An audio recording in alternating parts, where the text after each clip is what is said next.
మన కవితక్క గారు తెలంగాణలో కొత్త పార్టీ పెట్టిన సంగతి తెలిసిందే. అయితే ప్రొఫెసర్ అరెస్టు విషయంలో ఆమె ప్రొఫెసర్ నాగేశ్వరరావుకి సపోర్ట్గా మాట్లాడారండి.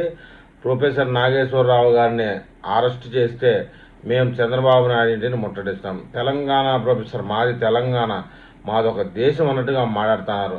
మొత్తానికైతే తెలంగాణ ప్రొఫెసర్ అయితే ఆంధ్ర రాజకీయాల గురించి ఎందుకు మాట్లాడాలని ప్రజలు ప్రశ్నిస్తూ ఉన్నారు. ఏదేమైనా ఈమె గురించి ఇంకొక వార్త ఉంది. ఈమె టీఆర్ఎస్ పార్టీ పెట్టింది. టీఆర్ఎస్ పార్టీలో జెండా పసుపు రంగు ఉంటుంది. టీఆర్ఎస్ పార్టీ అయితే వాళ్ళ తండ్రి పాత పార్టీ అనమాట. ఈమె ప్లానింగ్ ఏంటంటే ఇలాంటి మన ప్రొఫెసర్ నాగేశ్వరరావు లాంటి వాళ్ళని వెనకేసుకొని వస్తే ముందు ముందు ఎలక్షన్లో నాకు మద్దతుగా ఉంటారు కదా అని ప్లాన్ చేసినట్టుంది. ఇంకొక విషయం కూడా అనండి, ఈ విషయంలో తెలుగుదేశం పార్టీకి సంబంధించిన రంగు పసుపు జెండా, దాన్ని పోలినటువంటి జెండా ఉంటే తెలంగాణలో ఉన్నటువంటి తెలుగుదేశం అభిమానులు కూడా ఖచ్చితంగా నాకే ఓటేస్తారు. అటు టీఆర్ఎస్ పార్టీ మా నాన్నది పాత పార్టీ కాబట్టి టీఆర్ఎస్ అభిమానులు కూడా ఇంకా ఉన్నారు. బీఆర్ఎస్ టీఆర్ఎస్ మళ్ళీ వచ్చింది అనుకొని నాకే ఓట్లేస్తారు, అట్లయినా గెలిచిపోదాంలే అనుకున్నట్టుగా ప్లానింగ్ ఉంది అక్కది. సరే, ఏది ఏమైనా కూడా ప్రొఫెసర్ నాగేశ్వరరావుకు తెలంగాణ సేన మద్దతు.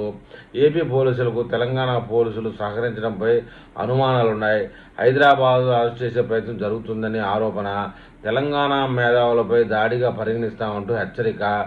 ఎక్స్ వేదిక ఆ పార్టీ చీఫ్ కల్వకుంట్ల కవిత గారు భావ ప్రకటన స్వేచ్ఛ, రాజ్యాంగ హక్కు ఉన్నది లేనిది ఏమైనా మాట్లాడవచ్చు మీడియాలో, తప్పేమి లేదని చెప్పేశారు. ఇకపోతే అసలు విషయం ఏంటంటే ఆంధ్రప్రదేశ్ ప్రభుత్వము చెక్ అండ్ ఫ్యాక్ట్ అనేటటువంటి అఫీషియల్ ట్విట్టర్లో మేము ప్రొఫెసర్ నాగేశ్వరరావు గారిని అరెస్ట్ చేసే ఉద్దేశం లేదు, ఆ దిశగా మేము పోలీసులు కూడా తెలంగాణకి పంపించడం లేదని చెప్పి క్లారిటీ ఇచ్చినప్పుడు కూడా నాగేశ్వరరావు గారు భయపడిపోయి తెలంగాణ పోలీసుల్ని ఈ రోజంతా ఇంటి దగ్గరే పెట్టుకున్నారు కాపలాగా. మొత్తానికి ఏపీ పోలీసులు వచ్చింది లేదు, అరెస్ట్ చేసింది లేదు, మన కవితక్క చంద్రబాబు నాయుడు గారింటిని ముట్టడించింది లేదు. మొత్తానికి ఏదేమైనా మన కవితక్క ముఖ్యమంత్రి అవ్వాలంటే ఇలాంటి పనులు చేస్తే ముఖ్యమంత్రి కాదు. రాబోయే రోజుల్లో కూటమి ప్రభుత్వం తెలంగాణలో ఫామ్ అయినప్పుడు ఈమె కూడా కూటమిలో ఒక భాగం అయితే గెలిచి ముఖ్యమంత్రి అయ్యే అవకాశం ఉంది. కానీ ఇలా ఇప్పుడే చంద్రబాబు నాయుడు గారికి వ్యతిరేకంగాను, అటు ఏదో ఉలవలు లేనిది పోనిది మీడియాలో చెప్పే వాళ్ళకి సపోర్ట్గా ఉంటే ముందు ముందు ముఖ్యమంత్రిగా అయ్యే అవకాశం కూడా లేదని చెప్పేసి అంటూ ఉన్నారు. మరి ఈ విషయంలో మన తెలంగాణ ప్రజలు ఏమని కామెంట్ చేస్తారో చూద్దాం.